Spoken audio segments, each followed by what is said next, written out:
Welcome back to the Boundary Corner podcast. I'm Curtis Wilson. I'm Brian Siegla, buddy. We got a Wednesday night. We got the Braves playing.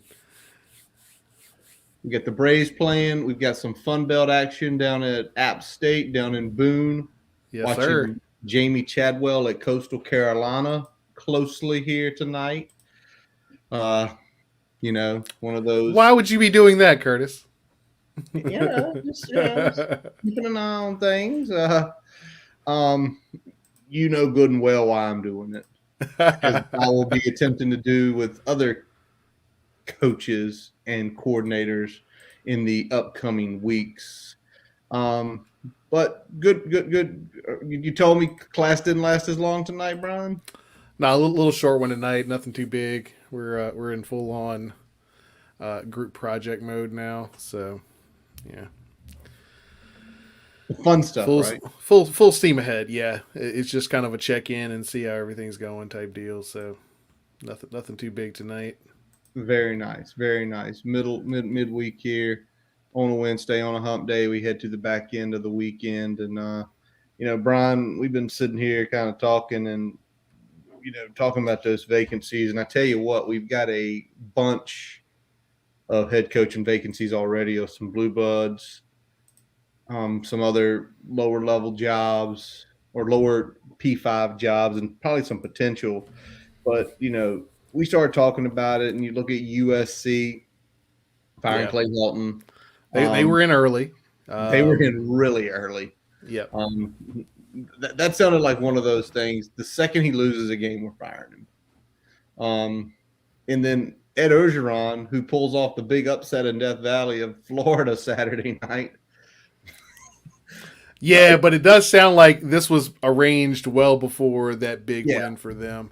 And it may have been one of those things where he knew the era was over. Coached a little more loose. That team looked probably as good as they've looked this whole year so far. So good for them.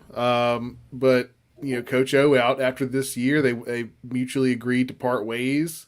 There's been whispers of female companions oh, participating in practice. female companions, kids participate. Like that is going to be whoever writes that book is going to make a lot of money just to know everything about Coach O and what happened there. Yeah, Um, and I'm not knocking Coach O. I love him not being my coach, but I don't think he's a fit at Virginia Tech mainly no, because several reasons, and some of it has to do with what we just talked about. But you know, I know he won a national championship, but if you are still having trouble putting the pieces together with the resources and facilities that LSU puts at your disposal, then Virginia Tech probably not for you. not for you at all. Not for you at all. But now the other one is Wazoo. Nick Rolovich got fired due to state back. That is going to be a freaking story to follow because he is now suing the school. Yeah, it's gonna go.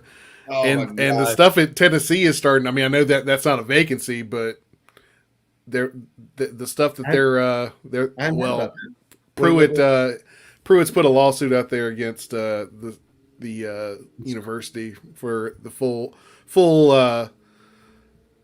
compliments of the buyout and other uh, damages. So it could get really ugly there. So And hold if on.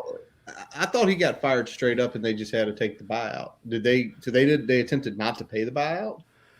that's my understanding. I probably need to read the article again just to get a better understanding. But that was my understanding is that I guess because of the um, sanctions,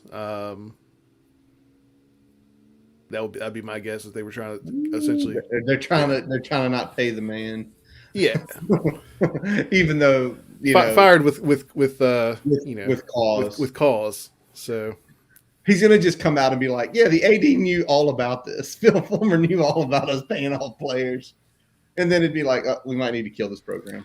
But bags.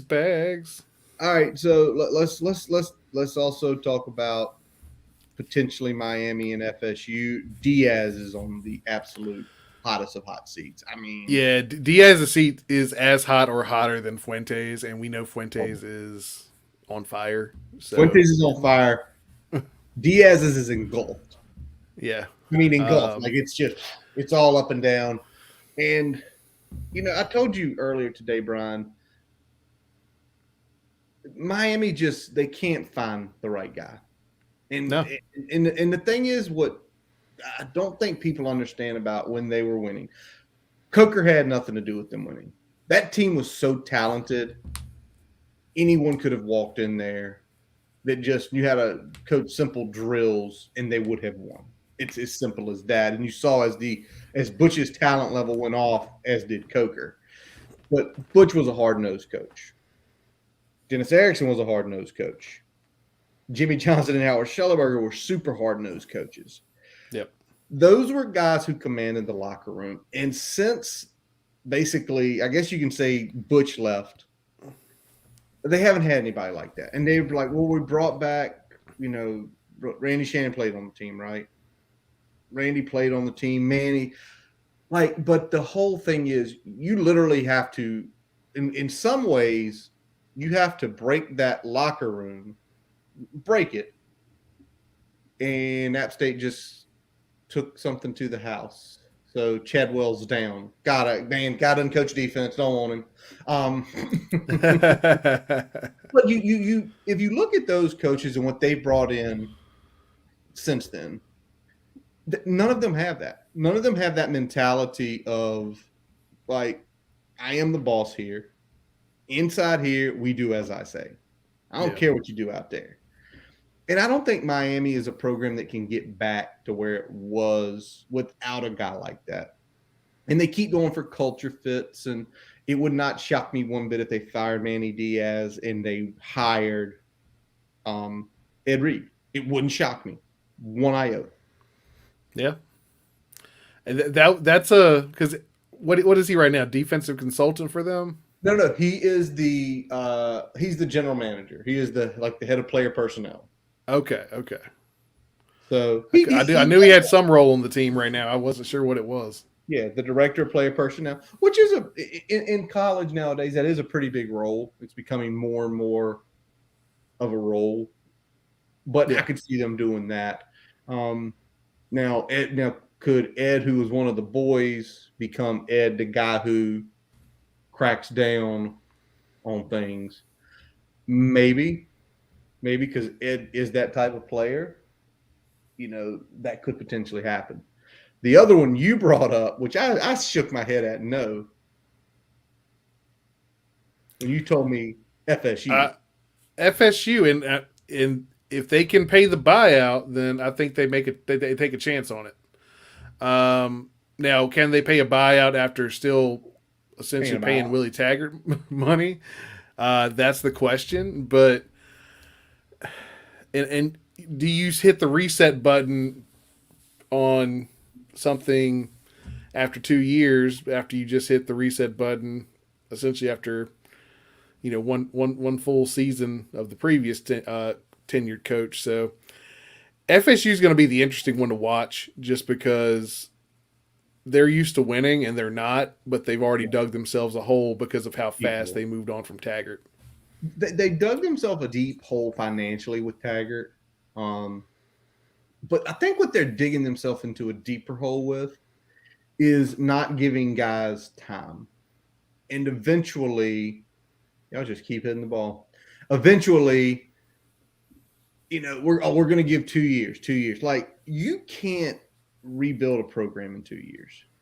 You can't. I don't care if you have talent there. If you're trying to implement stuff, very, very seldom do you come in that something's a dumpster fire, get the fire put out, and start rolling again. You just don't. Yeah, and I mean, you're still dealing with one of those seasons being a COVID season too, which, I mean, funky everyone season was dealing with, but that definitely puts you behind in terms of development.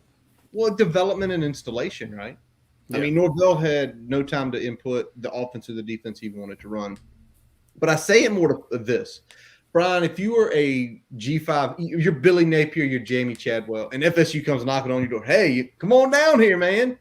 Would you not stop for pause and say, dude, you're giving people a year and a half or 2 years?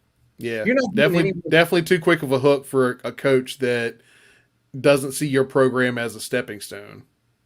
Now, if exactly. they see if they see your program as a stepping stone, then by all means, it's still an attractive gig. But if they see if they want their next gig to be, you know, a potential decade run at least, Yeah, then half decade run. I mean, yeah, 5, 6 years. yeah, Yeah, they're not looking at FSU.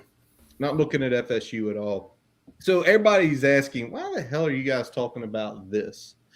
Well, because there's going to be fallout.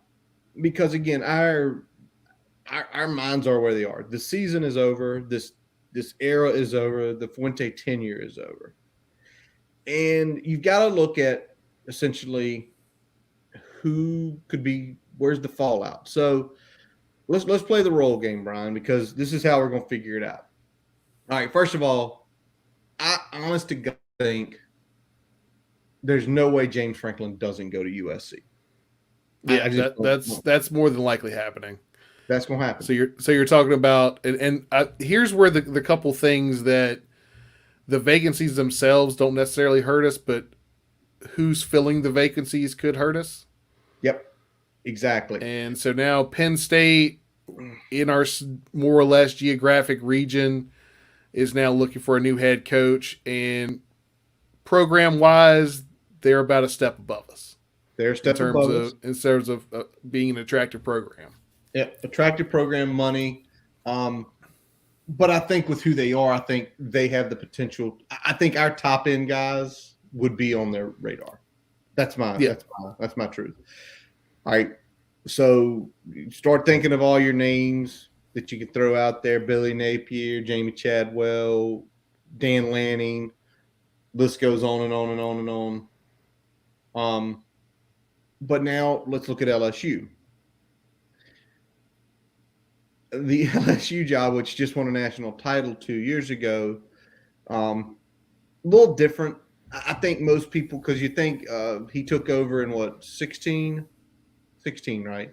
Yeah. He was there 5 years. He had good success. The last few seasons have been rough based on the other stories that are coming out. That's why he was let go.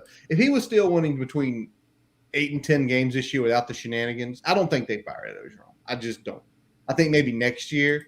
But if LSU goes, where are they going to? You know, I think they're looking at old Sparty. Mel Tucker.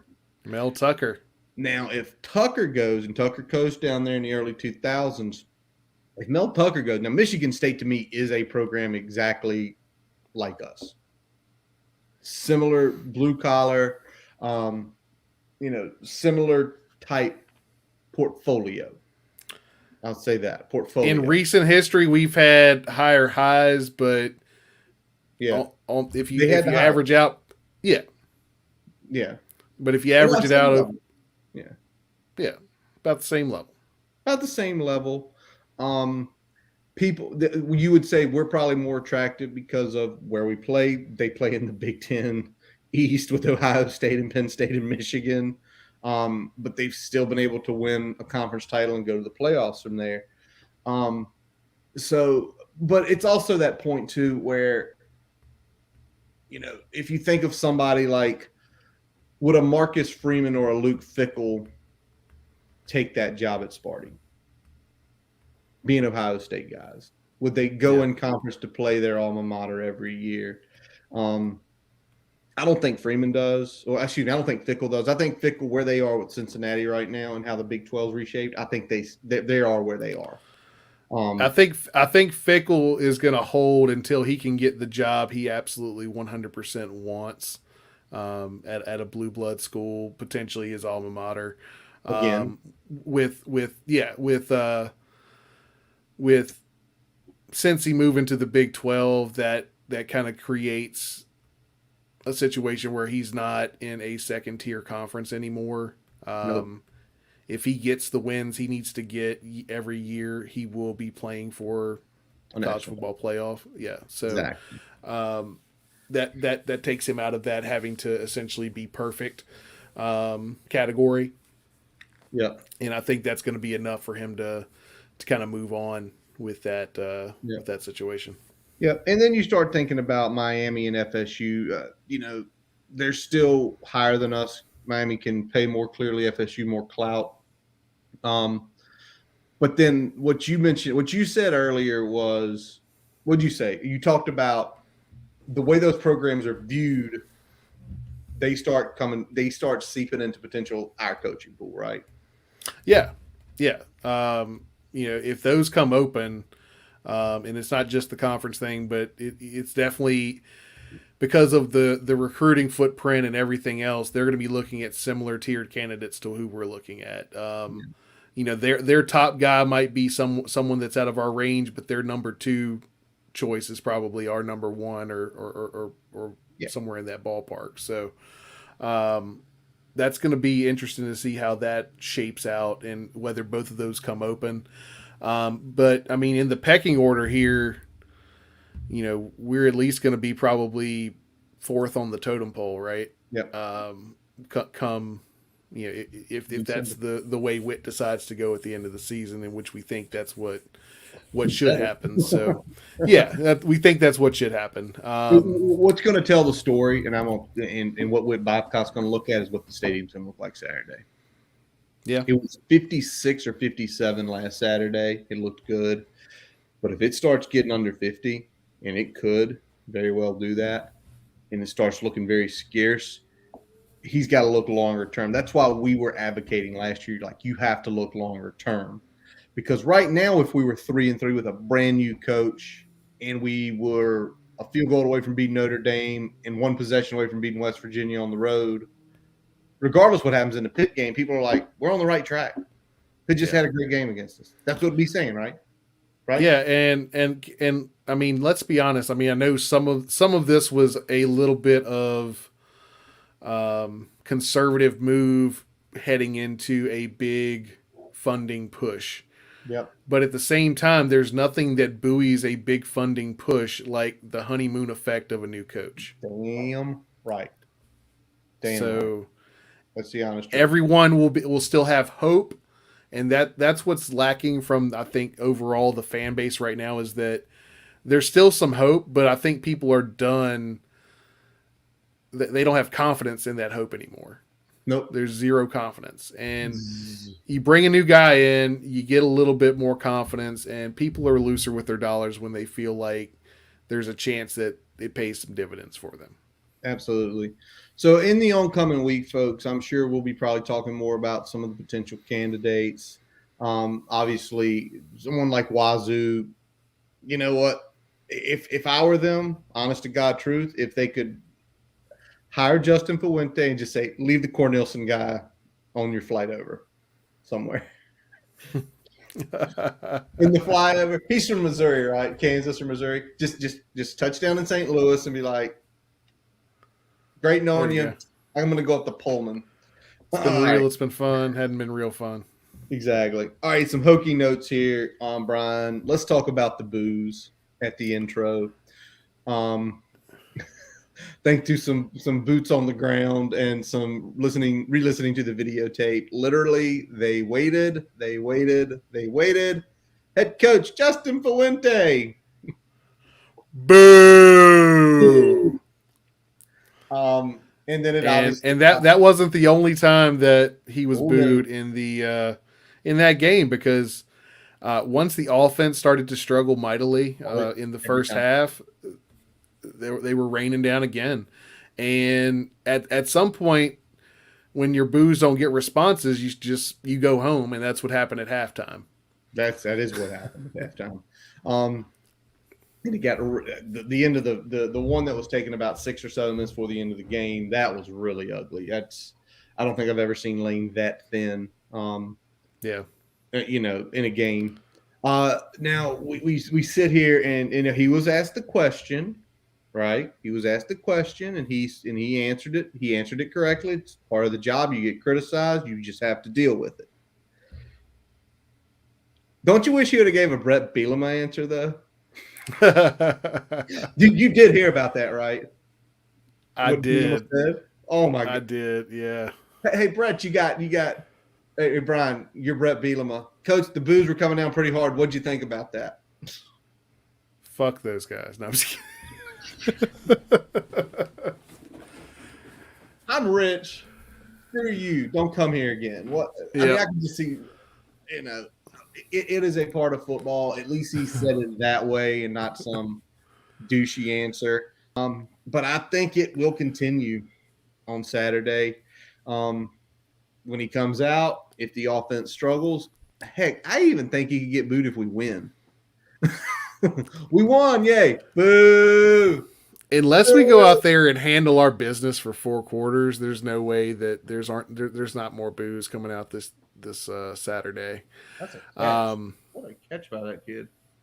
Yeah, it's All right. it's been a rough go, man. It's been a rough go. It has been.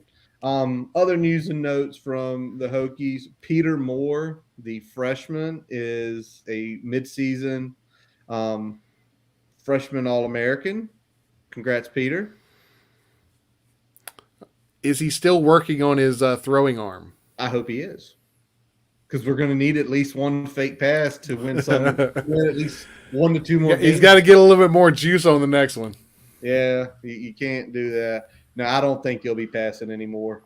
But on the other hand, we might do something crazy. You still want to have that in your back pocket. It is good for him, but legitimately, I can say this: if Peter Moore was a bad punter, the season would be worse. Oh yeah, I mean, field position has been huge. It's been huge through the wins. So if we could just, I mean, I know we haven't turned the ball over a lot, but if we could stop, giving that one turnover a game and giving the other offense a short field, I mean, yeah, we'd be averaging about 3 to 6 points less surrendered on defense, and that's probably an extra win or two. So exactly, Peter Moore, field position, making the other offense drive the field. It's worked in our favor so far. So keep it up, bud. Keep it up, good job. Peter. All right. News about Devin Hunter and Dean Ferguson. Dean, obviously, I do not recall seeing. I knew Keyshawn was out there. Devin obviously hurt during the game, both out for the year. Definitely hurts depth at positions where we're okay.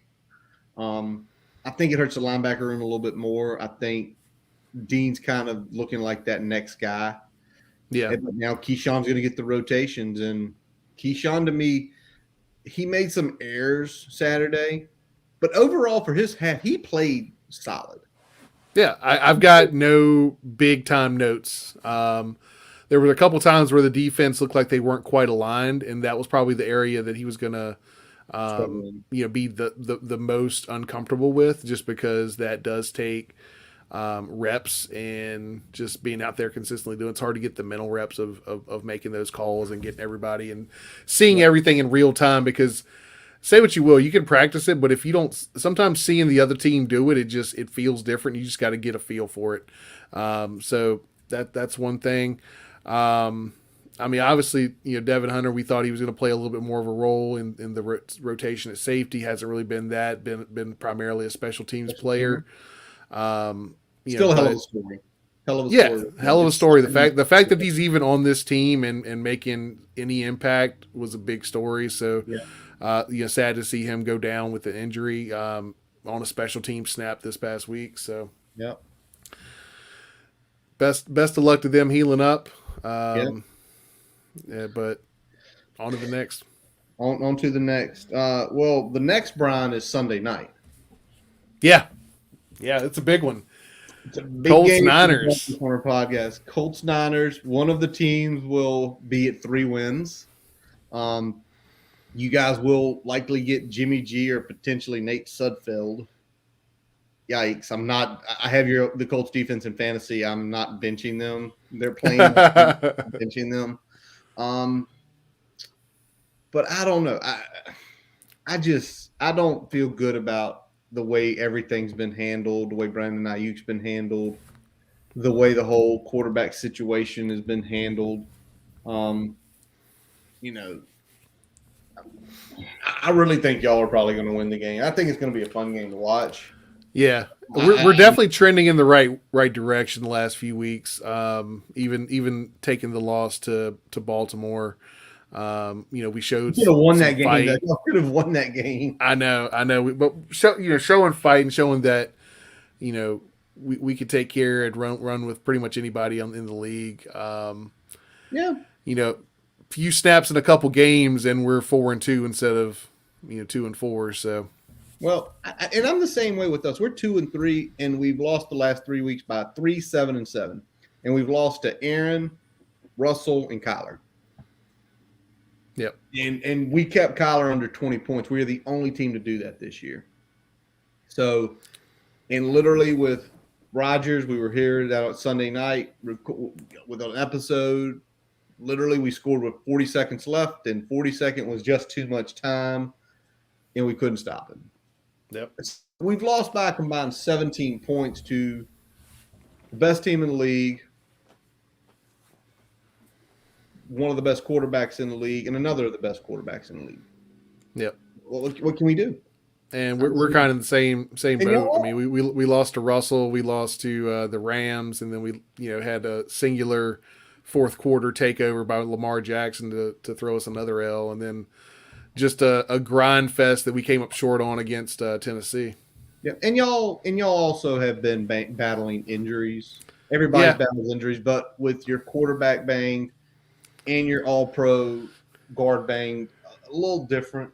Defense was a little banged up. I think we're finally getting a little healthy, and I think a lot of guys have settled in. We get Ty back. That was a kind of a lift this past week. So I think it's going to be a good game regardless. Probably I would go. I don't know what the over under is, but I'd probably take the under in this one just because I think it's going to be more defensive than I think people think. Oh yeah, it's definitely two top 10 defenses without a doubt, and the over under in that game for Sarah is 44. So I think they've actually got that pegged. That's about right, yeah. Right, and it's y'all are the 4-point favorite, or actually, we're laying the 4. Okay, they are giving us home 2+2. Somebody else get hurt you don't know about, or is Carson limping around that you don't know? No, not that I know of. I know Ty is he had a little bit of a quad. I mean, at the end of the game, but they said he's good to go for the game. So, interesting. All right, Brian. Before we get into reviewing the Syracuse offense and defense and knowing the enemy, we are going to take a quick pause for a message from our digital partners. As we take a quick break, we'd like to tell you about getting your free website report from our digital partner, Grassroots Digital Marketing Studio. They'll tell you how your website ranks on Google, on-site SEO, and social media. No commitment to buy anything. You can get your free report by visiting grassrootsdigitalstudio.com/free-website-report. Now back to the episode. All right, guys. So know the enemy. We're going to take a look first at Syracuse's offense. And Brian, you've kind of noted to me this is a power smash small spread, heavy read option, and we see it. So we're going to kick it off with the offensive line. That offense is averaging 231 yards a game. They've only given up 24 tackles for loss, 38th in the nation, only 103 yards on that. So just at 4 yards, which usually for tackle for loss, that's unbelievable. It's really good just, again, how much they run. They've only given up 15 sacks. Now, I will say this.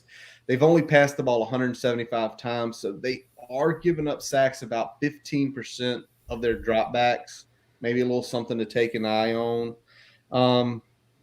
But what are you seeing from this offensive line? Because I wish we were running for 231 yards a game. I think we wouldn't have lost a game yet. Yeah, the big thing, like you've already noted there, but they really don't have a lot of negative plays on the offensive side of the ball. They work well as a unit, and they do a really good job of minimizing penetration in the backfield. There's no real standout player per se, but there's just a bunch of really good, solid players across the board that do their jobs well. They're above average in pass pro. They do have the propensity on some of the dropbacks because they don't pass often. When they are passing, it's in those more obvious passing situations that can tend to cause that sack ratio to get a little bit out of whack. But they just do a really good job of pushing guys off the line. Really good ball get off, and It's going to be a long day for that defensive line. They're going to have to work the whole game, man. It's going to be a struggle. Yep. Bravos, don't fuck this up. Sorry. Oh man, 5-2 now, bottom five. Um, and maybe the one big upside, and some people I heard or I saw somewhere, if it was a tweet or maybe in conversations with someone, they're like, well, this is like what Notre Dame did, but souped up. The difference is, though, we did not go into the Notre Dame game prepared for it. If he came in, it was like, okay, if he comes in, it's going to be a play. At least with this, we have that prep time. And Brian, we absolutely need to prep time because Sean Tucker, the 5'10", 200-pound running back, I'm out of Townsend, Maryland, a 3-star. He is second in the country in rushing. He is at 948 yards. He's averaging over 6 a carry. He's ninth in touchdowns. He's got 9 already in 7 games. He's not a one trick pony either. 224 yards receiving on 14 catches with a couple touchdowns there. Much like Khalil Herbert was last year. He's top 5. He's number 2 in all-purpose yards. Yep. What are you seeing from Mr. Tucker on the tape? The thing that jumps off immediately is that he runs hard through arm tackles. He has great vision and patience at the point of attack. But he does, when he gets to the second level, he is a big play threat. He's got second level speed. He's got home run speed. If he gets in the open field, he will make you pay. And he is deceptively good in the screen and short passing game. They run him a lot on kind of like those quick running back outs. They get the ball to him in the screen game, and he's just really good at turning upfield, getting good yardage, making guys miss. And like I said, the big thing for him is that he is a home run threat. So it's not just a guy that we have to contain and make sure he doesn't, nickel and dime us, but we also got to stop him from banging the big play on us. I hear you, Brian. And the thing that I kind of noticed about their offense is there's nobody behind him really. He is the horse. Yep. Right. He is 1-1. He's not. There's not a A or B. There's not a true spell. This is his show.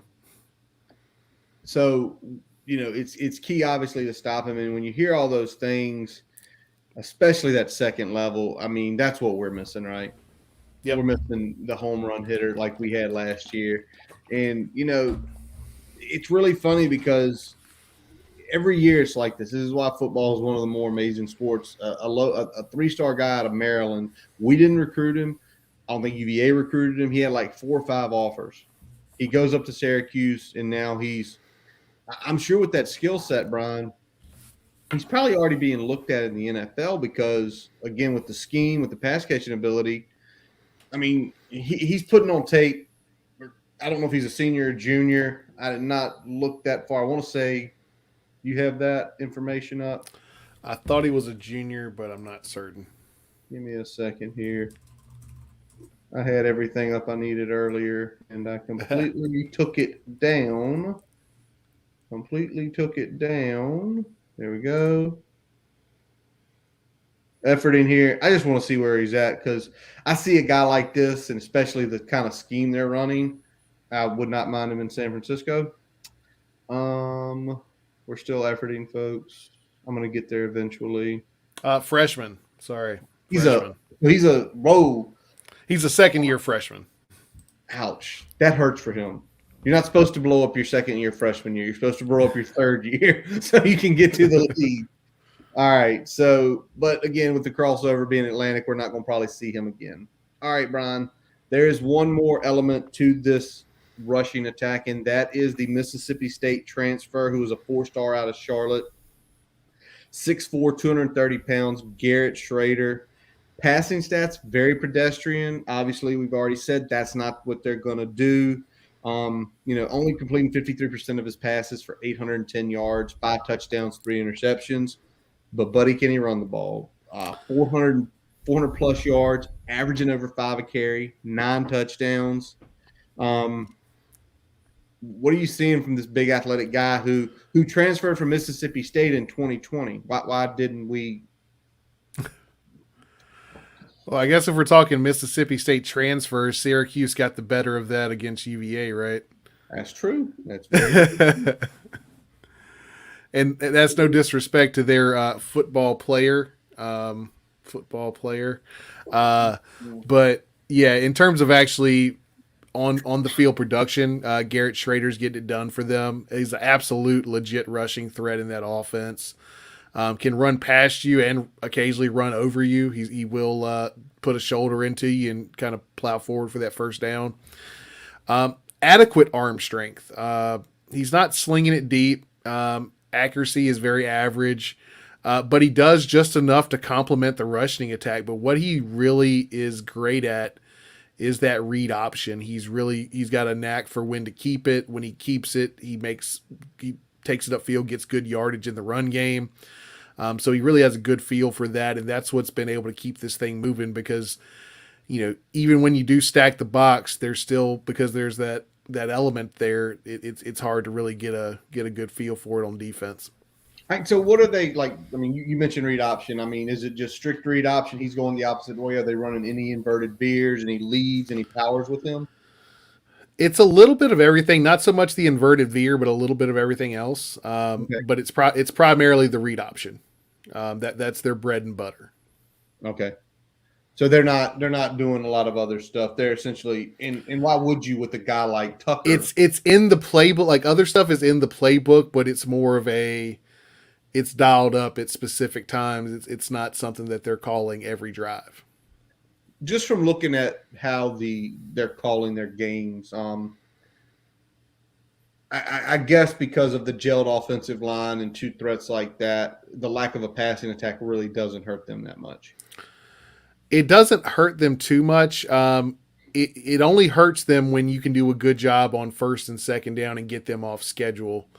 Like I said, they don't really pass the ball unless they have to. It's not quite Georgia Tech levels of we're only slinging the ball on, 3rd and 10 when we're down a touchdown or more.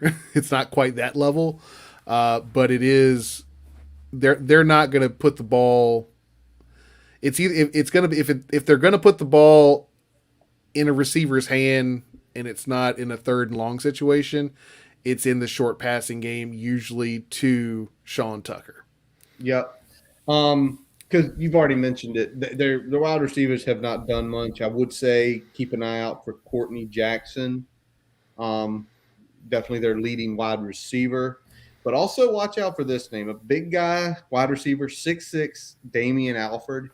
He's only got about 12 catches, but he's averaging over 20. Excuse me, he only has about 7 catches. He's averaging over 20 a catch, though. So that big guy, they potentially just chuck it up to downfield.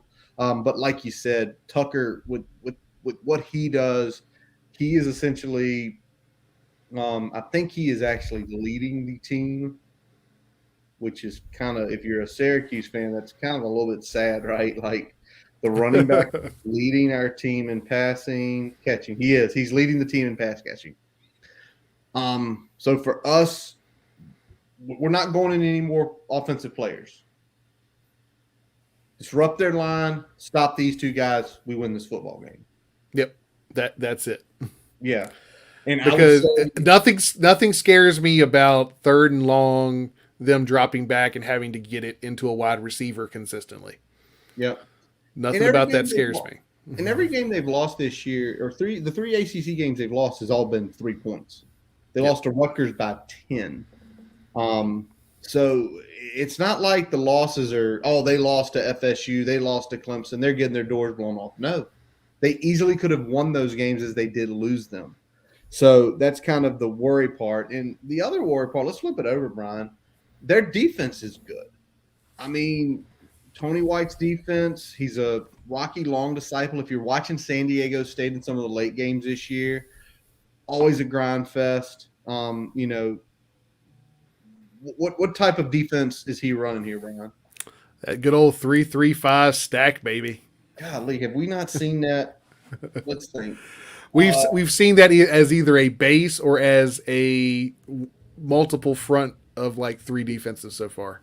Exactly. Three defenses so far. I'm trying to think. It would have been Notre Dame, West Virginia, and now Yeah, yeah. three Notre more. Dame and West Virginia both have 3-3 as one of their fronts that they will show. All right. This is the first true 3-3-5 base, where you're going to see that look pretty much every snap, in some way, shape, or form. And the big guy up front that you got to watch out for is Cody Roscoe. He is Oh the yeah. defensive end. He is an absolute disruptor in the run game. Gets really good penetration. Loves to time the snap count and just kind of blow up an offensive play. He's also an elite pass rusher from that kind of that 3-man front D end position. Does a really good job of impacting the game from there. And he absolutely must be neutralized for any sustained success in the ground game. Yeah. Whether you run at him or away from him, he does a good job of making plays and getting to the football. Yeah. Well, that doesn't make me feel good, but I tell you what, kind of crazy is his backstory, Brian. Roscoe's from Houston, Texas. He came out as a 2-star. Now listen to this. He came out as a 2-star inside linebacker when he came out of school. I kid you not. He originally went to McNeese State, and then with COVID happening to McNeese State, that division essentially canceling, he transferred over to Syracuse in 2020. And he's 6'1", he's 275. So he's even, you think 3 technique, even a little bit undersized for a 3 technique. But obviously, the way you mentioned the get off the ball, I mean, he's killing it. He's got 33 tackles. He's got 7.5 sacks and 10 tackles for loss. So he's getting a sack a game.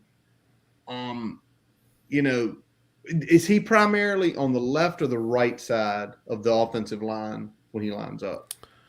He's primarily lining up on the offense's left. All right, so he will go against one of our better guys in Yeah, Leticus. at least we are going somewhat big on big in that situation. All right. Yeah, but he's not the only problem, Brian. The next two to look at is we're going to take a look at Stephen Thompson, Malik Jones. Jones, 6'1", 220, 64 tackles, 1 sack, 5.5 tackles for loss. Had 4 interceptions last year, so definitely has some ball skills there. He comes from IMG as a 3-star. To me, you don't play at IMG as a 3-star, so probably somebody missed an eval on him. Thompson, 6'1", 235, 43 tackles, 3 tackles for loss, 2 forced fumbles. His numbers are already starting to look significantly better than his 2020 year. He's out of Charlotte, 3-star guy. What are you seeing out of this duo? Who's the Mike? Who's the Will? And what do they bring to the table? So you got a 3-backer set, and both of these guys are the outside guys. So this is the Will and the Sam for Jones and Thompson, respectively. They're the primary blitzers from the linebacker position. So, they usually bring the 3-man front and usually an extra guy most downs. Sometimes that's the Mike, but usually it's going to be Sam or Will. They both do a really good job blitzing in the run and the pass. And they do a good job remaining under control when they're coming downhill in those run blitzes. And I think that's important because a lot of times some of those guys come out of control. They end up making the hole wider than it needs to be, and you get a big alley up the gut. They don't do that. They're pretty sound in that.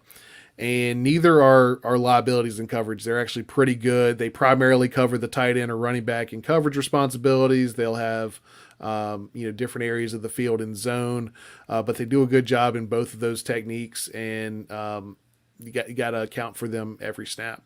And the only upside is that coming from second level, unless they time it different, you can at least see where they're coming from. But the big problem is that you don't know which one's coming at you at any given snap. All right. So obviously a good duo there on the outside, obviously making noise, making numbers. I think what worries me, what I would say would worry me would be the running back and the tight end stuff. But how we've called our offense the last few weeks, there's really no concern there for it because we aren't putting that in the playbook. Yeah, Um, we're not throwing to our tight ends, our H backs, or our running backs with any degree of consistency the last few weeks. It seems like as soon as uh, we lost James Mitchell, those elements of the offense kind of went bye bye, which is kind of weird. Um, yeah, yeah, the H back being like a linchpin of the Fuente offense, and now it's we get one injury and we can completely move away from it. I don't know if that's lack of trust in the guys that we still have there, or if it's just designed. ineptitude, Yeah, ineptitude. It is ineptitude because we talked about it when James went down, right? yep, Although they weren't perfect, they're not James. James is an elite talent. yep. Gallo and Drake have their good qualities, and we're not seeing it. They're using Gallo exactly like they used him when James Mitchell was on the field. They've taken advantage like one time of Drake's athleticism. So it's ineptitude. They Yeah. don't like as soon as you take something off the table for this offensive staff, it's like, what do we do? What do we do? We don't know what to do. I don't know what to do with my fingers. I don't know what to do Well, with these. I think the bad part is that they did finally go to Gallo. He had that drop I think on a third down against Yeah, last week, and then as soon as that happened, they're like, all right, well, you're back in the doghouse. Like, go block. give these guys some confidence. Like, trust that they're going to make some plays. I mean, right now they're not playing with confidence, and you're not doing anything to help them gain confidence. All right. So as good as they have, really solid players at the first and second levels, even though this guy's not leading the team in interceptions, even though he has some good stats, but Garrett Williams, 6'1", 190, defensive back, 32 tackles, 3 tackles for loss, 0 interceptions. But the guy's got 6 pass deflections already this year. He's out of Harrisburg, North Carolina. He was a 3-star when he came out. What are you seeing from Williams? Is he making these numbers because he's like a nickel, or is he playing on the outside? He's playing on the outside. He's actually their lockdown guy. Okay. So he doesn't get targeted a ton. He doesn't have the stats because they're not throwing at him a ton. They're not testing him a ton. And when they do, he's getting in there and breaking things up. They tend to put him on whoever the deep threat is for the offense. And while he has given up a couple deep balls, he gave up one against Wake Forest in particular that I remember, which I know that is a unique way of how they go deep in that offense. So that's a little different, but has given up a couple big plays, but has also came in there and broken up some really key plays as well that stopped the other offense from getting touchdowns. So he's going to be the guy to watch. He's the guy that could potentially cause Trey Turner to have a long day. Wouldn't surprise me whatsoever. And just, again, Syracuse was looked at potentially the laughing stock of the ACC. We both picked that we'd win this game. I think we might be, y'all about made a boo-boo there. But, they're top 10 in sacks. They're top 20 total defense. They're only giving up 114 rushing yards a game. So they are a good defense. They're 3-4, but the defense is definitely not the reason. And the way the offense plays, Brian, let's flip it over to the Ada version of the Hokies. Can the offense just do something? Anything? Can they anything? Anything? It's don't look apathetic. Don't look competent for at least 3 quarters. And that's where it's just like it's so tough to see it because there's so much bad going on, right? Yep. So much bad going on that, like you've always talked about, keep things simple, do things simple, and that's and they're trying even lower than that. To me, some of the stuff they're running is like, I don't want to say pee-wee football, but it's definitely middle or high school football. Like, we're going to do this and this and this. And you're sitting here like, the guys over there in that booth are getting paid $300,000, $400,000, $500,000, some more to stop this. Do you not think they're going to see it? Yep. Do you not think they're going to see what you're doing? So, sorry for the rant. I know you said there were 2 other big keys for you. Yeah, the two other keys are going to be keep time of possession even. Oh As yeah, much as they run the football, if we can keep time of possession even, that probably bodes well for the outcome of the game for us. And the last thing is, and this has kind of been a weekly theme since what, Middle Tennessee? um, Nah, since West Virginia. West Virginia. Because Middle Tennessee, you hated what they did, that they didn't try to get him comfortable. Yeah, yeah. So yeah, since West Virginia, get Braxton Burmeister comfortable early. Give him easy throws. Give him throws he's comfortable with. Get him in a groove so that when you do start adding in those intermediate and deeper routes into the offense, as the plays go along, as the series go along, he's throwing those with confidence. The receivers have confidence in him. They're making Yeah. plays for him. It kind of feeds off of each other. Right now, we don't have any confidence on that offense.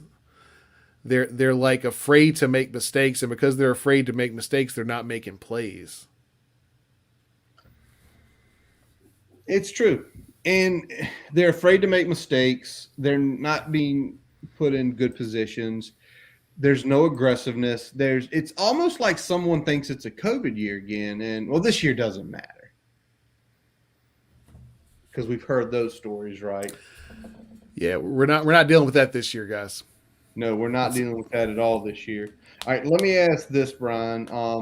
Let's go over to the defensive side of the ball real quick. And I told you this was my thought. I think we have to almost those bud elements in this defense we see. I think they have to be in full force for this game. I think even early. I know you mentioned to me we should look at some cover threes. I think early cover one, cover zeros, press man, load the line. Essentially, if they beat you, What about Bear? Go Bear. Like, do not let them get this running game going. If you want, if they take, if they take shots and they hit 3 big shots and they beat us, so be it. Do not let their strength beat you by trying to go off kilter. The next thing we need to do is tackling must be what it was against UNC and not what we've seen up and down since West Virginia. We got to tackle well. We definitely can't tackle like we did last week. We absolutely cannot tackle like we did against Notre Dame or West Virginia. And the last thing, man, we gotta force turnovers because I think we're gonna need some good field position to generate some points against this defense. So turnovers are gonna have to be there. I don't know. We haven't really gotten a status on Waller yet, whether he's gonna be go or not. So very concerning there. Although with their defense, as long as they don't get to the outside, especially against Dorian, since he still a little undersized there, that's okay to me. Like if Waller's not here, this isn't the week that they're going 3 wide. They're not going to be throwing it all over the place on us. But I'm more thinking from a ball hawk standpoint. If they're going to throw the ball up, I want Jermaine Waller out there to grab it. I got you. You're going for that. Well, I mean, the other part of the defense is I think we've got to have a special teams touchdown in some way, shape, or form. And I think to what you said, that turnover, it's got to happen. It's got to happen deep in their territory. Because I can't see this offense driving the ball more, maybe twice on this defense. Yeah. Maybe twice. So, I mean, yeah, there's a lot of things that have to go our way this week. And this is against a 3-4 team. This isn't against a 1-loss team. This isn't against a 5-2 team. This is against a 3-4 team, and this is how we're talking. Yeah, we're playing tight against a team that at the beginning of the year we thought was, a book at W. Yes, we did. And credit to them, and then discredit to us selling them short, and or at least us having more confidence in what we thought this product was going to be at the start of the year. That's exactly what it is. So we'll take the L on that one. Lies Yeah, were told. we told them. We told them we saw something that wasn't there, and we got sold a bill of goods that weren't good. So let's sell the bill of goods for this week, Brian. Let's get the predictions out here. And You I'm gonna gonna lead lead? off. I'm gonna lead off. All right. All right, go for it. I think the Hokies are actually going to win this game. I think if you are sitting on your couch or in a bar, whatever you like to drink, keep the bottle near you or the six pack near you because you're going to need a lot of it to stomach this one. I think we win 21-20. I do think we get at least one defensive or special teams touchdown. And I think we get one additional defense sets up the offense for the win. Okay. 21-20. And I do think Cam will be ready for this rushing attack, even though it's been kind of our weakness. At least it's something we have prepped for this week. It's something you prep for, and you don't have the passing element to really, scare you here. It's very much a, you can focus on the rush, take away the rush, and more than likely you're going to be okay on the back end. Yeah. I'm not as confident as you in the outcome, though. Hold on. I got a 1 point win. My confidence isn't like I've got a 4-point loss. I've got a 24-20 Syracuse victory. It's totally on the distrust of the offense and not having confidence that they can score more than 2 touchdowns. I think that's just where I'm at this point, unfortunately. I think the defense does enough and gives the offense some chances there, but they don't take advantage of enough of them. And like last week. Yeah, like last exactly week. like last week. First 2 drives of the game.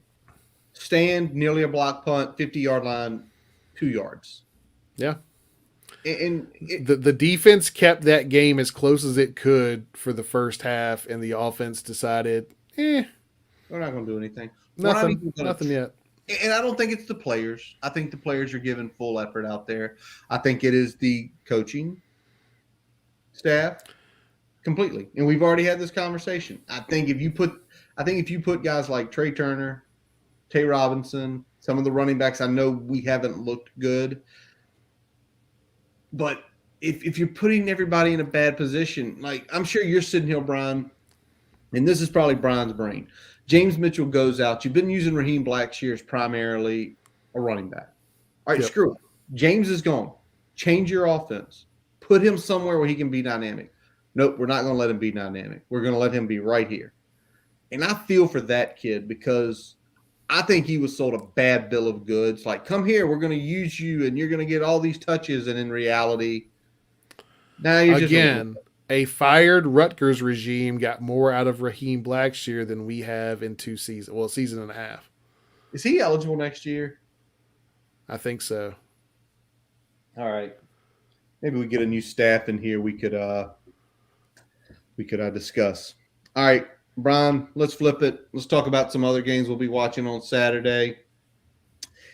First of all, let's go year to date. We already discussed it Sunday. You went 5-5 last week. I went 7-3. I'm at 40-32. You were at 35 and 37. Have you done any different analytical scouting this week, or got any? I'm making a comeback this week, man.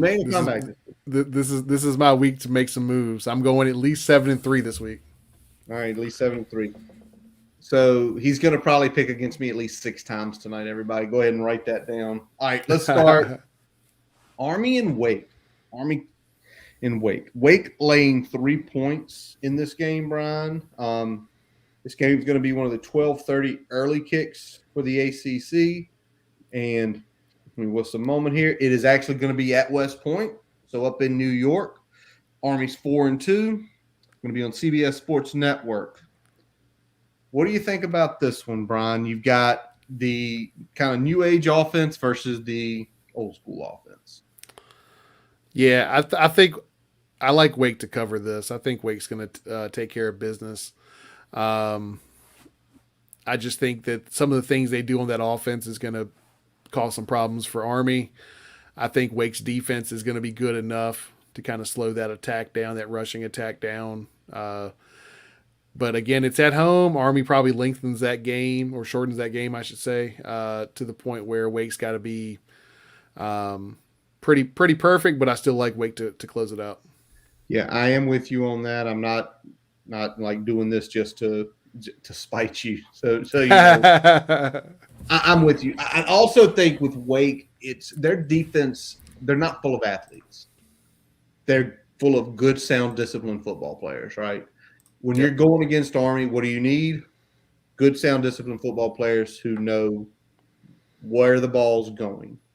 A lot of people, scream for years, why did Bud's defense struggle so much with Georgia Tech? Because it was athletes who attacked.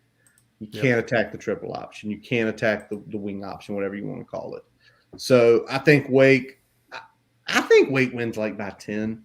I think whenever Wake gets the ball, they score. And I think they'll get 4 to 5 possessions, something like 31-21 is what I'm feeling on this one. All right, Brian. The next one here is UMass versus FSU. It's a 12 o'clock kick. The over-under is 60. The line is FSU lane 35.5. I know UMass is 1-5, and I know UMass has lost some games, but they have only had 2 games. They've had 3 games of their 6 that were over 35.5. I can't trust FSU. I know they're playing better. I just think 35.5 is just way, way too much to lay. I will take UMass and the points.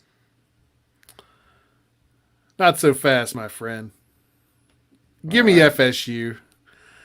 This is where I make up some gap here. This is where I close the gap. This is where FSU doesn't screw me for once, hopefully. So I'll take FSU and the points. I'll lay those points, and I think we'll see what they do. They have been playing better. The next one is going to be the head scratcher, right? Oh, the next one is just going to be. I'm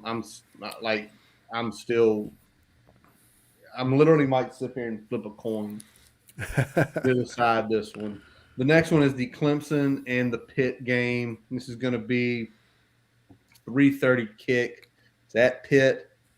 Pitt, for the first time, I think they said in 5 years, the Louisville game down at Death Valley against Lamar. Clemson is not favored in an ACC game. Pitt laying 3. What say you, Brian? I can't believe I'm doing this. I'm taking Kenny fucking Pickett, Pat Narduzzi, and the Pitt Panthers over Clemson. I just don't. Clemson's offense has not, and specifically DJ, has not shown me that he's playing with enough confidence in what he's doing offensively to put up enough points against Pitt. And I think Pitt will be able to put up somewhere in the mid to upper 20s against that Clemson defense. Because what they do kind of plays into the small weaknesses that the Clemson defense does have. So I think they will be able to get a few touchdowns, maybe a field goal or 2. And I think they pull it out. So I think they cover that 3. I'm going to go not so fast, my friend. It's Pitt. There's always games where Pitt just craps the bed, right? When they shouldn't crap the bed. They've already done it once this year against Western Michigan. And to me, Clemson's got too much talent there to not eventually get out of this offensive rut. We know DJ's a good quarterback. We saw that last year. Yep. But the thing that I think everyone didn't think about was not so much him, and I know he's struggling, but I think there's some other elements struggling there. Pitt doesn't have the best defense. They held us to 7. But if you saw in that game, there were numerous times where we had really good opportunities to potentially score, and we just crapped the bed. I'll take the 3, and I think Clemson pulls it. I think Clemson pulls the upset. and makes all things right in the world of ACC football. That's a weird time to say Clemson pulls the upset in any ACC matchup, let In the alone ACC. It's true, man. It's very, very against true. Pitt. All right. Next game, BC Louisville. Louisville at 3-3, Boston College at 4-2. Louisville is laying 6.5 points. Louisville's last game, they lost by a point to UVA. Essentially, they missed a field goal, right? Yep. Yep. Um, and Boston College coming off a pretty bad loss to NC State. So, I sit on this one, Brian, and it's home field worth 6.5. Is Louisville that good? I've seen Louisville's offense score some. I've seen their defense give up a lot. BC just had to play probably maybe the one of the better defenses, not only in conference, but probably, in top 20 of the country. I'm going to take BC. Give me the 6.5. I'm going to take them to cover this game. Yeah, I'm gonna take BC as well here. I think it's a bounce back week for them. I think NC State is better than we think. I think they're probably one of the three best teams in the ACC right now. So yeah, I'll take BC here. Hard to trust Louisville to close out a game, and 6.5 is probably just enough where I feel comfortable there. Absolutely. All right, well, let's jump out of the ACC, Brian, and let's head down to the Alabama-Tennessee game. Third Saturday in October. It's always been like that. It's one of the great traditions in college football. And trying to look up here, have you seen any news on Hendon Hooker tonight? Is he cleared after getting kind of mauled at the end of the other game? I have not seen. Let me check real quick. Same here. Efforting. Optimistic outlook.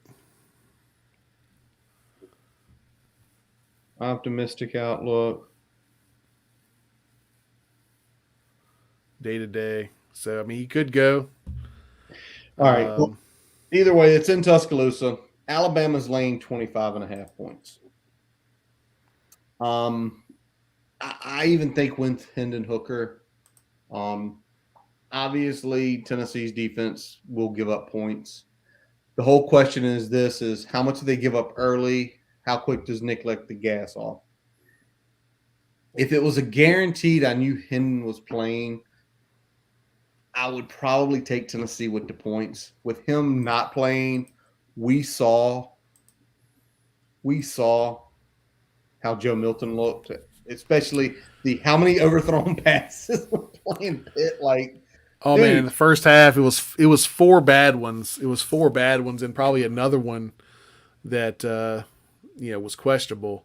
But he had one where it was just it was a slaughter, a tight end just streaking up the seam and just airbailed it by about 8 yards. It wasn't even close.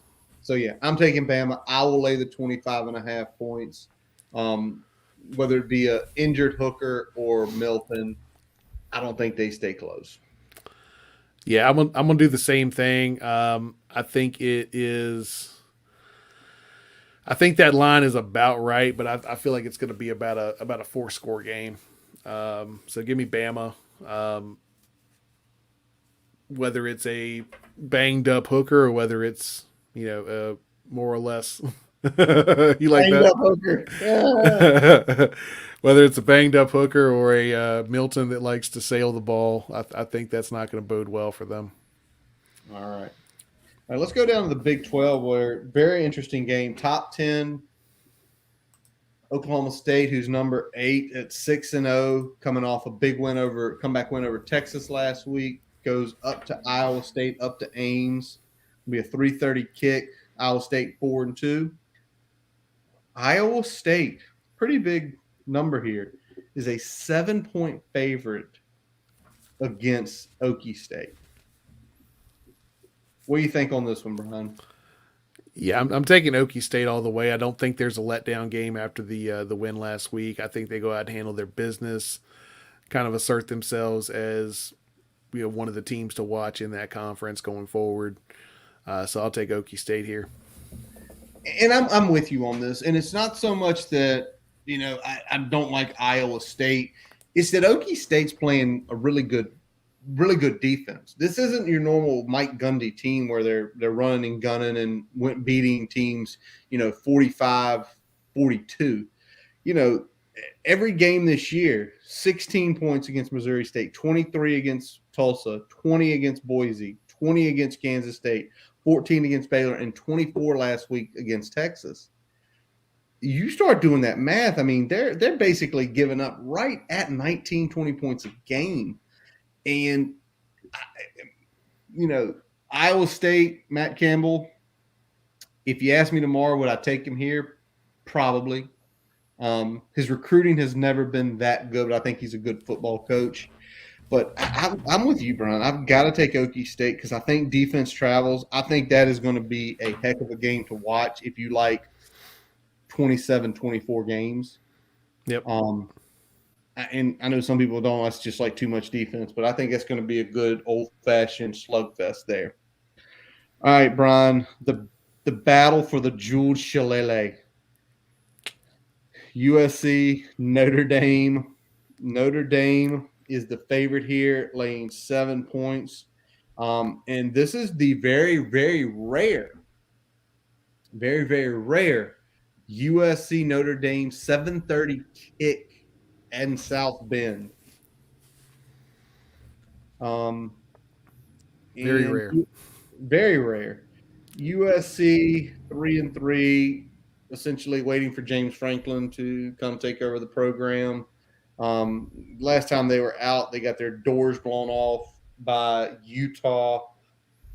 And it's kind of been that way just about every other week for them. They got their doors blown off by Oregon State. They got the doors blown off by Stanford. And honestly, I don't think Notre Dame has the horsepower to blow the doors off, but I think Notre Dame has the horsepower to win by more than 7 points. Give me the Irish with the Freeman defense shutting them down. 28-17 Irish. Okay. I'm actually right there with you. I think this is a good matchup for Notre Dame, and I think they go out there and handle their business on defense. I think it is a somewhat low-scoring game. I think it's in the kind of 28-20, 28-17, somewhere in that range. Yeah. It'll probably be an entertaining game to watch. And I don't actually, let me look at some with the night slate here. It actually might be maybe the most entertaining game in the night slate to watch at 7:30. Georgia Tech, Virginia, NC State, Miami, Ohio State, Indiana. I want to watch that. Shane's playing the Aggies. Only a 1 point line on that. That's a pretty big line for there. Yeah. So, yeah, that might be. There is no Pac-12 after dark this week. There is early Sunday morning whack action if you want to look at Hawaii there. So, if you're really a degenerate and want to stay up till 3:30 a.m. Eastern Standard Time, Hawaii, New Mexico. Hawaii's laying 18. There is one more West Coast game, Brian, we got to jump on here tonight, and that is going to be where game day is. Yep. Feeling like the game day of old, going to an important, even though it's not the top matchup of the weekend, a important matchup for the Pac-12 with Oregon and UCLA, a 3:30, so a 12:30 West Coast kick down in the Rose Bowl. Number 10 Oregon is essentially a 2-point dog here. What do you think on this game, buddy? Yeah, I'm going Oregon here. I think what UCLA has done is impressive, but I think Oregon just has a little bit more in the tank. They're going to be able to finish them off late, and I think they pull a pretty narrow win out, maybe a touchdown or less, but definitely covers that too. Yeah, I'm with you. I think Oregon's too good a team to not take points. Um, sometimes it's just like a principled play, right? Like UCLA is a good story. Yes, they're a home team and they're a favorite, but it's 2 points. They're literally saying the Rose Bowl and Oregon traveling from Eugene to LA is the difference in this game. And Yep. it's not the difference in this game. Oregon is the more talented team. So I'm definitely with you on that. All right, Brian. Anything breaking in the last little while here? Uh, Nothing I see, man. Nothing I see. Oh, No, did we miss two pickums? that's Did we 10. do did we do Miami and NC Oh, State? man. I forgot to put that one on here tonight. I think you know what I tell you? I erased that. I did. I missed two pickles. Jesus Christ. The show is not over yet, folks. It's been a long day. Miami, NC State, Brian. NC State laying 3 points. Let me That's just say this. yeah. Legal limit NC State is going to not only cover the 3 points, NC State is going to win by 17. Yeah, I'm with you. That's a legal limit bet. NC State, um, whatever you got in your wallet, go for it. Go Um, for it. Exactly. I think you're not going to quite see as much offensive output as Miami had last week. I think that was more of a one off than it was a new That's North trend. Carolina. The only Yep, person that can't scheme on North Carolina is the Virginia Tech Hokies. yep. And we still won the game, but damn, it was a tough one. It was a tough one that should have been like 34-10 the way our defense played that night. And that game is the 7:30 kick down at Hard Rock Stadium with the wonderful 8,000 fans that'll show up. There we go.